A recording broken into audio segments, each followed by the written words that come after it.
और इधर इंदौर से बड़ी खबर, जहां पर पूर्व सीएम दिग्विजय सिंह का बड़ा बयान आया है। क्या कह दिया है दिग्विजय सिंह ने? कहा 12 राज्यों में एसआईआर को लेकर कहा है, एसआईआर को बताया आम जनता के अधिकार का हनन।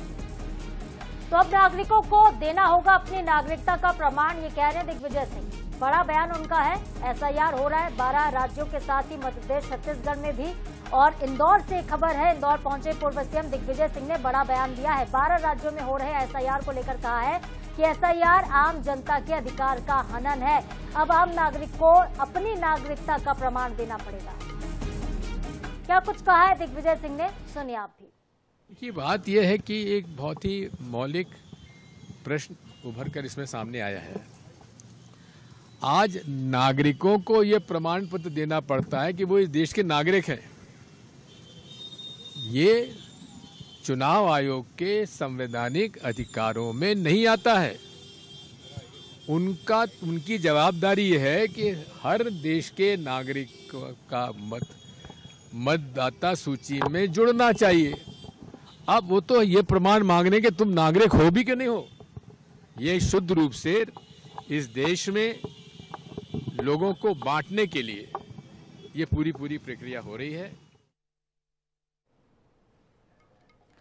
तो इस पूरे मामले पर ज्यादा जानकारी के लिए सहयोगी महेश मिश्रा हमारे साथ जुड़े हैं। महेश, देखिए, लगातार एसआईआर का विरोध यहां पर कांग्रेस कर रही है, लेकिन साफ तौर पर जिस तरह से दिग्विजय सिंह का बयान सामने आया है, उन्होंने बड़ा आरोप लगा दिया। अब उनके इस बयान को लेकर क्या कुछ हलचल बनी हुई है?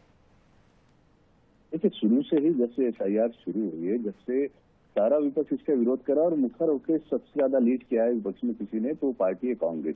कांग्रेस बिहार में जब एसआईआर शुरू हुई है, जब से लेकर इसका लगातार विरोध करके आई और इसी लाइन पर दिग्विजय सिंह ने भी अपना बयान दिया। और उन्होंने अपने बयान में एक कदम आगे बढ़कर ये भी कहा है कि ये कदम देश के नागरिकों को बांटने वाला है। हालांकि किस तरीके से बांटने वाला है इस बात को उन्होंने स्पष्ट नहीं किया, पर उन्होंने साफ तौर पर ये कहा है कि निर्वाचन आयोग का काम ये नहीं है कि लोगों से उसकी नागरिकता पूछे, बल्कि निर्वाचन आयोग का काम, उनका अधिकार सिर्फ ये है कि देश के हर नागरिक का वोट डाला जा सके। तो वो अपनी पार्टी की लाइन पे बात करें। अब हाँ, इनके बयान के बाद में, दिग्विजय सिंह के बयान के बाद में निश्चित तौर पर बीजेपी खेमे में हलचल है। बीजेपी की तरफ से इसमें बयान आने शुरू हो जाएंगे। अभी भी कुछ देर पहले उन्होंने दिग्विजय सिंह ने इंदौर में इस बयान को दिया। इसके बाद में अब ये माना जाए कि कुछ देर में बीजेपी की तरफ से भी अधिकृत बयान इस मामले में आ जाएगा। हालांकि दिग्विजय सिंह ने अपनी पार्टी की लाइन पे ही काम करते हुए, उसी लाइन को एसआईआर का विरोध करते हुए एक कदम आगे जाके ये तक कह डाला है कि ये जो निर्वाचन आयोग काम कर रहा है एसआईआर में, लोगों से जिस तरीके से उनकी नागरिकता को साबित करने के लिए कह रहा है, तो ये लोगों को बांटने का काम है। अब ये किस तरीके से लोगों को बांटने का काम है, ये अपने आप में बड़ा सवाल खड़ा करता है। जी